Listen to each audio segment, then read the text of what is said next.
Verroa mites are parasites that live by sucking the life juices out of bees. They reproduce by the female crawling into one of the hexagonal cells where the nurse bees are taking care of the larva, capping the cell so that the larva can grow into an adult bee. Meanwhile, inside that same protection of the capped cell, the Verroa destructor is laying eggs and attaching herself to the larva so that when it emerges as an adult bee, it's carrying an unwelcome parasitic burden that lives by destroying bees. What you're looking at here is a photo I took of our very first beehive that we bought as a nuke 3 years ago. And I didn't realize when I took the photo that one of the bees in the picture has a Verroa mite on it that came from the bee breeder. It's probably not that unusual. Can you see the Verroa mite? When Verroa counts are high and it's hot outside and there's a lot of brood in your hive, one of the few choices for dealing with the Verroa is oxalic acid. We use an oxalic acid vaporizer, and to get a full treatment when you have capped brood, you need to do 3 separate treatments. It's not a perfect system, but the idea is to treat 3 times about 6 days apart to try to match the brood cycle.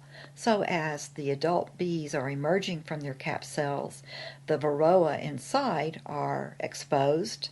The Verroa that are coming out with the bees are also exposed, so they are subjected to the oxalic acid within a cycle of time that helps to get rid of the most Verroa.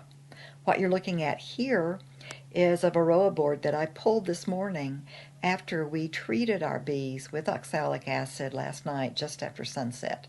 As you can see, it is covered with dead Verroa, which is an indication that they definitely needed this 3rd treatment. And I'll have to keep watching to make sure that the numbers stay safe enough as we go through the summer. And here are the bees the next morning after the Verroa treatment. I'd say 0 dead bees. Lots of activity. And there's one bee that's still very unhappy with me, because she did not enjoy what happened last night, and I don't blame her. So we just treated the 4 colonies, the 4 large colonies. The smaller one there is finally, oh my goodness, the queen has finally started to lay. I checked yesterday. I was thinking that we were going to have to replace her. I'd already ordered a new queen from Beeville, and she had 3 frames completely cap brood. Front and back of all 3 frames. Almost completely covered with cap brood. So she'll be a keeper. So far, that little colony has had 0 Verroa.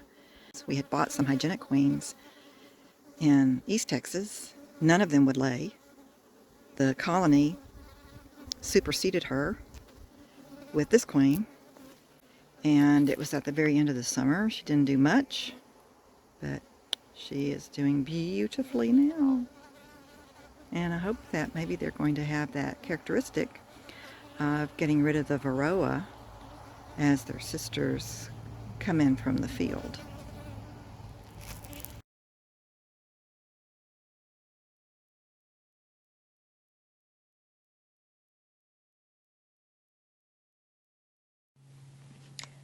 Well, I hope that this video helped you. I had no idea that there would be that many dead Verroa mites on a 3rd treatment with oxalic acid.